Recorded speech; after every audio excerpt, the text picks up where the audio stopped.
자, 요즘 뉴스만 틀면 서울 집값이 심상치 않다라는 이야기 어렵지 않게 들을 수 있죠. 진짜 서울 집값이 문재인 정부 때만큼 가파른 상승세를 보이고 있습니다. 이러다가 정말 지지난 정권 급등기 때처럼 전국적인 불장으로 번지는 건 아닌지 우려 섞인 시선이 적지 않습니다. 정부 당국은 결국 아마 다음 달 초에 규제가 강하게 들어간 정부 대책을 내놓을 것으로 지금 예상이 되고 있습니다. 어떤 규제책이 나올지 그 부분도 굉장히 궁금해지는 것인데 특히나 요즘 서울 중에서도 강남 3구와 용산구를 제외한 여기가 워낙 많이 올라 있는 곳이고 지금 보시는 것처럼 마포구, 성동구 이런 데가 급등하고 있습니다. 자, 권혁준 평론가님. 네. 0.99% 일주일에 오른 가격이잖아요. 네, 맞습니다. 이게 주간 동향입니다. 네. 한국 부동산의 주간 동향인데 이게 성동구 같은 경우가요. 네, 전주 대비해서 이제 0.99% 올랐습니다. 많은 분들이 이해가 안 된다 그러시는 거예요. 그렇죠. 왜 그러냐면 강남구는 이해가 안 되는데 이게 어떻게 성동구가 전주 대비해서 이렇게 크게 오르느냐? 왜 그런 겁니까? 부동산 트렌드가 바뀌었습니다. 이게 젊은 부자들이 네. 성동구를 굉장히 선호합니다. 왜냐하면 거리가 굉장히 핫해졌어요. 그래서 성수동이 너무 핫하다 보니까 거기에 근처에 있는 이제 고층 아파트들이 굉장히 많거든요. 네. 서울숲 옆에. 그러다 보니까 젊은 MZ 부자들이 또 네. 성동구를 선호하는 현상들이 나옵니다. 물론 강남 3구를 눌러서 사실상 이제는 성동구로 이주하시는 분도 계시겠지만 어쨌든 간에 젊은 MZ 분들이 이제는 많이 선호하고 있다. 이런 부분도 있고요. 마포구도 마찬가지입니다. 네. 마포구도요. 0.98% 올랐어요. 그러니까 엄청 올랐습니다. 지금 전주 대비해서 오르다 보니까 성동구, 마포구 중심으로 크게 지금 상승하고 있다. 이렇게 보시면 되겠고 또 여기만 올랐느냐? 점점 더 이제 외곽으로 퍼지기 시작합니다. 네. 금강구라든지 노도강이라든지 이런 쪽도 심상치 않게 지금 주간 동향 본다 그러면 가격이 오르고 있다. 이렇게 말씀드릴 수 있습니다. 알겠습니다. 실제 현장 분위기가 어떤지 저희 TV조선 취재진이 또 찾아가 봤습니다. 마포에 있는 한 부동산을 가봤는데 정말 눈코 뜰 새 없이 바쁘더군요. 영상 보여드리겠습니다. TV조선에서 나왔는데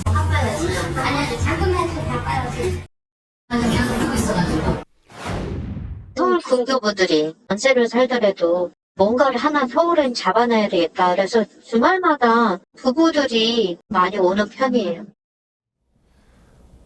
좀 물어보려고 들어가면 바빠. 계약서 써야 돼요. 전화 통화하고 있고. 근데 저게 한두 군데가 아니라 저 마포에 있는 부동산에 한 10군데를 찾아가 봤더니 전부 다 저렇다는 거죠. 그만큼 지금 마포구, 성동구 이런 곳에 집을 사겠다는 사람들이 굉장히 많이 늘어나고 실제로 매물도 없어서 골칫거리가 되고 있는 그런 상황입니다.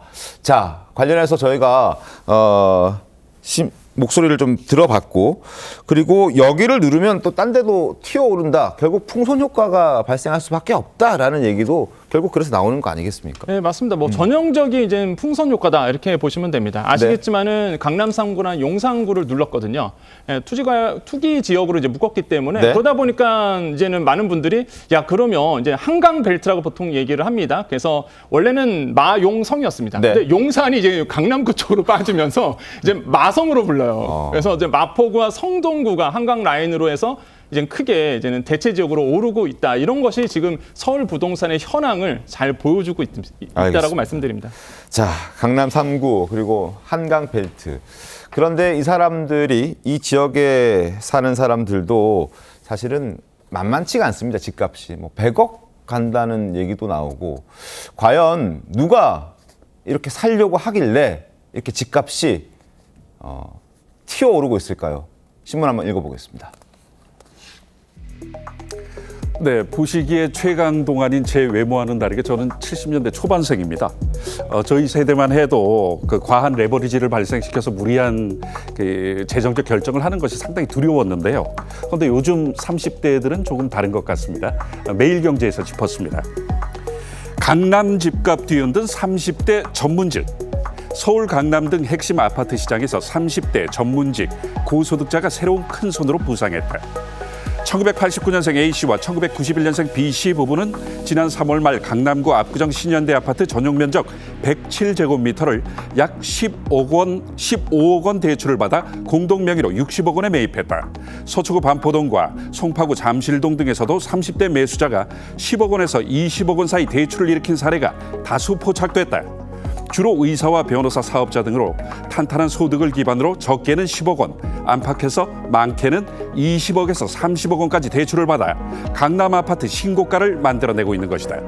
이들은 지난 2월 서울시의 토지거래 허가구역 일시 해제 때 아파트값 급등을 목격한 30대들로 새 정부 출범을 계기로 더 늦기 전에 주택 매수를 서두르고 있다는 분석이다. 김광선 변호사님, 결국 돈 있는 사람이 강남 아파트를 살 수밖에 없어요. 그죠?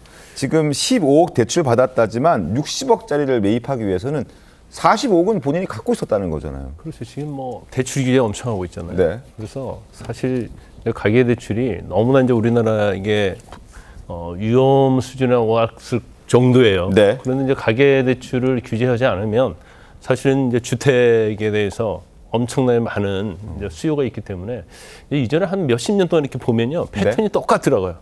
처음에 이제 강남에서 집값이 올립니다. 네. 그러면 토지 허가 지역으로 묶든지 투기 과열 지역, 투기 지역으로 묶으면 결과적으로 전에 이제 마포, 용산, 네. 성동 네. 이렇게 간단 말이에요. 그럼 거기도 이제 또 투기 과열 지구 되는 거예요.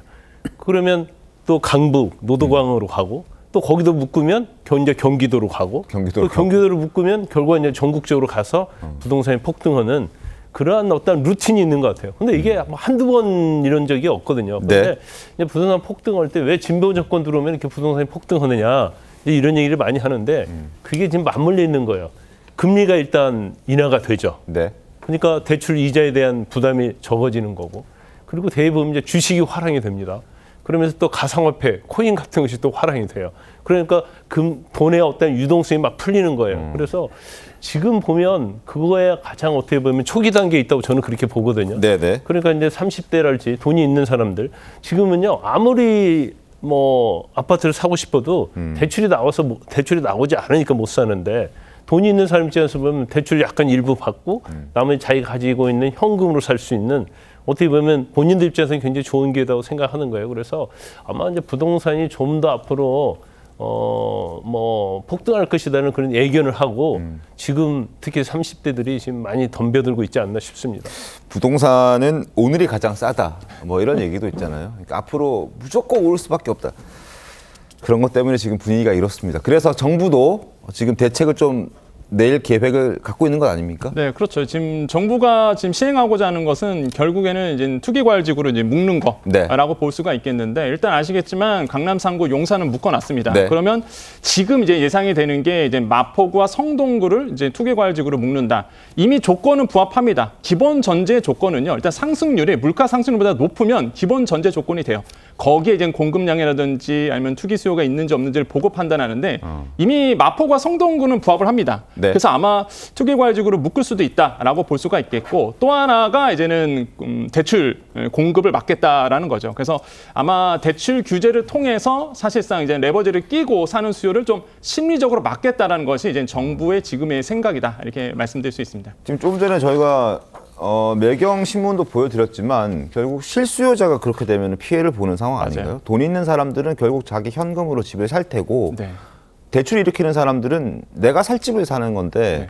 이렇게 되면 실수요자들한테만 피해가 가고 진짜 돈 있는 강남 부자들은 또 집을 살 수 있는 기회의 장이 또 될 수 있는 이건 잘못된 규제책 아닌가요? 어떻습니까? 근데 일단 지금의 시장은요, 이제는 그 아파트 부동산을 본다 그러면 네. 이제 레버리지에 대한 부분들이 굉장히 많습니다. 그러니까 레버리지를 끼고 내가 하나 사두겠다는 심리가 너무 많아서 일단 그 심리 자체를 꺾어야 되는 것이 이제 정부의 이제 생각이라고 생각하고 있어요. 그래서 이제는 대출 규제가 들어간다고 보시면 되는데, 근데 앵커님이 말씀하신 것처럼 가장 피해를 받는 것이 이제는 마포구와 성동구에 내가 대출을 좀 껴서 사고 싶어 하시는 분들이 아마 가장 피해를 받을 겁니다. 왜 그러냐면 9억 원 초과 같은 경우가 LTV가 투기과열적으로 묶어버리면 20%입니다. 네. 그러니까 내 돈 없으면 일단 못 사는 거죠. 네. 네, 그러다 보니까 사실 지금 젊은 세대 중심으로 신혼부부 중심에서 내 돈 있는 사람이 얼마나 있을까요? 없죠. 대부분 이제 대출을 그렇죠. 받아서 사거든요. 네. 그러다 보니 실수요자들이 조금 피해를 받을 수 있다는 부작용은 분명히 예상되고 있으나 현재는 이제 뾰족한 수가 없어요. 대출 규제밖에 없기 때문에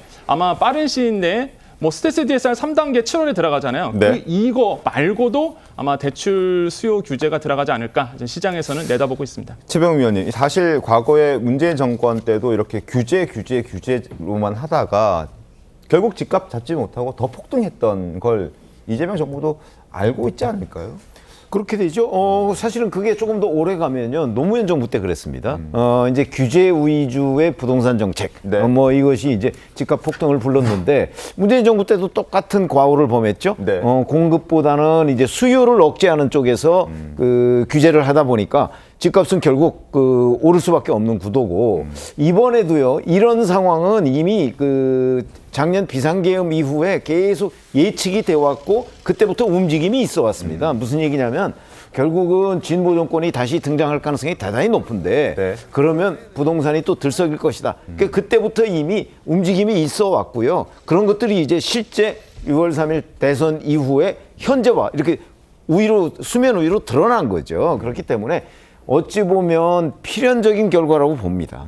그래서 또 여기에 이제 규제 위주의 그 부동산 정책을 할 수밖에 없다고 생각을 하는데 그러면 또 결과도 마찬가지가 되지 않을까 걱정이 됩니다. 조계현 변호사님, 이재명 대통령이 대통령 되고 나서도 그렇고 되기 전에도 그렇고 규제보다는 공급하겠다, 공급으로 집값을 좀 안정화시키겠다라고 얘기하지 않았었나요? 그렇습니다. 계속 일관되게 얘기해 왔죠. 세금으로 집값 잡는 일을 하지 않겠다. 네. 결국에는 공급이 부족해서 발생하는 일이니 공급을 확대해서 수요 공급을 일치시키는 방향으로 해서 안정적 관리를 하겠다는 건데 네. 이제 그런 정책과 대책을 마련해가는 과정에서 지금 이렇게 심리적으로 진보 정권 들어서니까 오를 것이라는 기대 심리 때문에 불장이 형성돼 버리니까 단기적인 대책을 지금 안 내올 수는 없을 것 같습니다. 네. 신중하게 접근하고 있는데 장기적으로는 이제 공급 확대 쪽을 보고 있는 것 같고 세금은 아니라고 그랬으니 이제 대출이나 이런 쪽으로 갈 수밖에 없을 것 같은데 네. 더 이상 이게 이 일부 지역을 넘어서 서울 전체 아니면 전국 집값 상승기로 이어지지 않도록 관리하는 게 어쨌든 지금 정부의 최대 목표가 될 것 같습니다. 알겠습니다. 부동산 소식도 짚어봤습니다.